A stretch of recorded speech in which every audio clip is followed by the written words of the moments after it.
అమ్మవారిని శ్రీ మహావిష్ణువుకి తల్లిగా చెప్తారు. అమ్మవారి బిడ్డడు, ఆయనకి చూడాలని ఉండదు తల్లిదండ్రుల్ని, కాబట్టి మా అమ్మని నాన్నని ఇంకొక్కసారి చూడాలి. 1008 సంవత్సరముల తపస్సు చేస్తే పార్వతీ పరమేశ్వరులు ప్రత్యక్షమయ్యారు. ప్రత్యక్షమై ఒక్కసారి చూశాడు ఆయన హ్రదం వంక.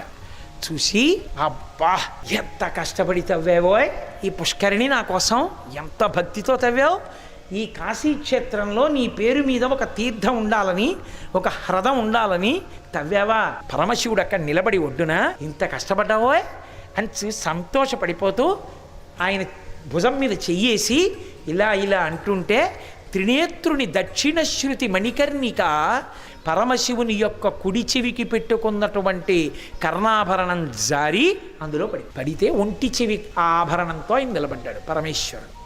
ఇంత పొగిడి ఆయన వంక చూసి అన్నాడు, శ్రీహరి వంక, ఏం కావాలో ఇంత కష్టపడి తవ్వావు అన్నాడు. ఆయన అన్నాడు, బ్రహ్మాండం మొత్తం మీద ఈ తీర్థం కన్నా గొప్ప తీర్థం ఇంకొకటి ఉండకుండుగాక. ఆయన అన్నాడు, ఇచ్చాను వరం.